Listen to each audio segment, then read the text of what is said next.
Welcome traveler, I'm free to play and I'm your guide to a successful free to play adventure on Terra. Today I'll give you all the story spoiler free insights of the first 2 weeks from the new Live Alive collab. You don't have access to the hunts. First you need to clear the Oct Alive missions. Recommended level is 10 on the first stage, so it is very new player friendly it seems. You travel around a few places in Terra and get teleported to new regions, which will be exactly the same maps you will have to face in the hunts later on.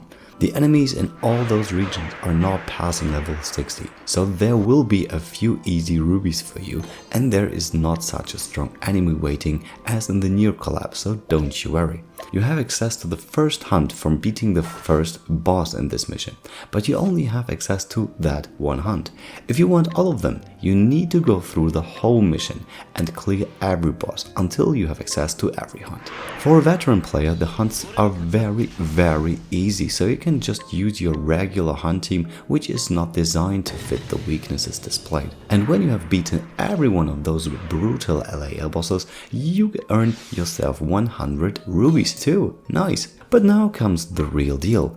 In those hunts, you can receive the Otherworld Vitanites, which can be traded in the Others Vitanite exchange.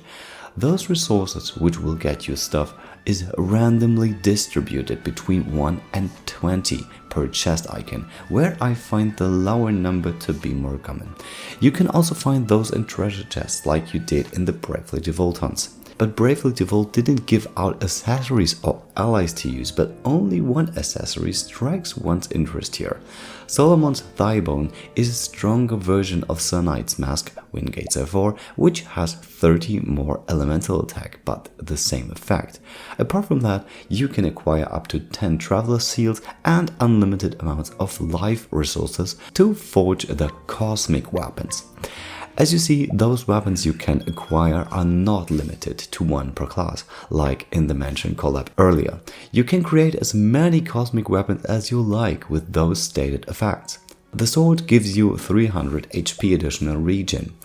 The only unit I can think of which that effect makes more sense is Richard, as he needs full HP to apply his effect, at least if you only get that weapon to level 3. More of that in the next minutes. Spear gives 10% of damage taken back as HP, almost similar to Edelgard's or Hami's passive, which sadly can't be stacked.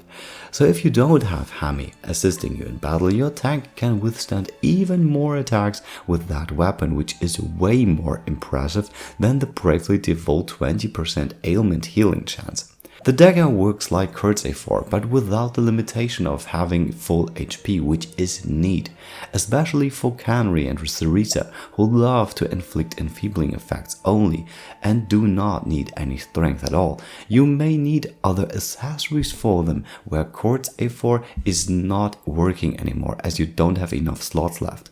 You can also equip it to Ritu for increasing the dagger res down passive with her new exclusive, and of course on Billy for example. The Cosmic Axe, Bow and Tome are SP savers and givers, which I will not cover here as I personally wouldn't want to have a decrease in power just because I want to save or regain SP in return. For beginners, this is another topic as those classes do tend to lose SP way faster at an early stage of the game, so this might be a good trade-off as well. So just take a look at your actual game and decide where you need more SP coverage for your battles. The stuff has an enormous potential for the Cleric Tower EX5. The Cleric you want to use is always in the back when the new turn begins, so if you equip that weapon on a unit which does not attack anyway, you can equip that on characters which does heal the front every turn. Apart from that, there are not as much Clerics you do use in your fights nowadays, and Renew is kind of the only one, but if you want to use her healing skill, then a Fortune weapon would grant her more healing capabilities. And the last but not least is the Cosmic Fan, which has exactly the same effect as the Bravely Default Fan, but now you can build a lot of those. Apart from that, the Brave Fan at level 3 is way weaker than the Cosmic Fan at level 1. It's even one grade difference, and that grade is even improving with every level. And as soon as you have upgraded your cosmic weapon to level 3 and have access to soul weapons, just travel to one of those cities and there you can upgrade your weapon even further and make it a soul weapon now. As a comparison, I'll show you the hollow hell knife, which has almost the same sword which can be slotted in. You can raise the physical attack, speed, SP, or mix around with 2 different ones. You can raise the potency of one skill in particular, and what the fortune weapons weren't capable of, they are also able to reduce the SP cost for skills and raise the damage cap. This is especially good for Canary or Cerisa, which do not need a lot of strength. But there's one more thing. You also get 10% damage up against living enemies like with the fortune weapons. So even if you are not able to increase the amount of physical attack on the dagger, for example, to the same amount you can do with a fortune weapon, you might be able to still do a lot of damage anyway and go over the damage cap of that unit, which was not possible before. That can come in handy, especially for units which have a high potency attack, which is double casted like Krauser and Bargalow, which both of them can now attack for 100k more per break. As soon as I forged the weapon to do a comparison, I will link it to this video and share it with you guys. But JP players will certainly know now which weapon is preferred for different units.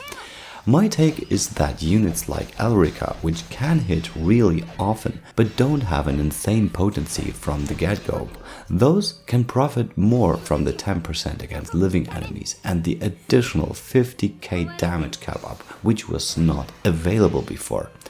Let's see how much resources we're able to gather until then, and let's hope for some more accessories to get added in the exchange, at least with the new update coming in 2 weeks, as the collab is lasting for 1 month. And I'm so excited to see where this collab is heading to. What were your experiences with the collab so far? Did you enjoy the story and characters as I did? Or do you have any more questions about the topic? Please write them in the comments or in my Discord group. And if you like this channel to class up, I really appreciate a subscription if you didn't already, and give thumbs up to the video if you've liked what you've seen. See you next time, you're free to play on.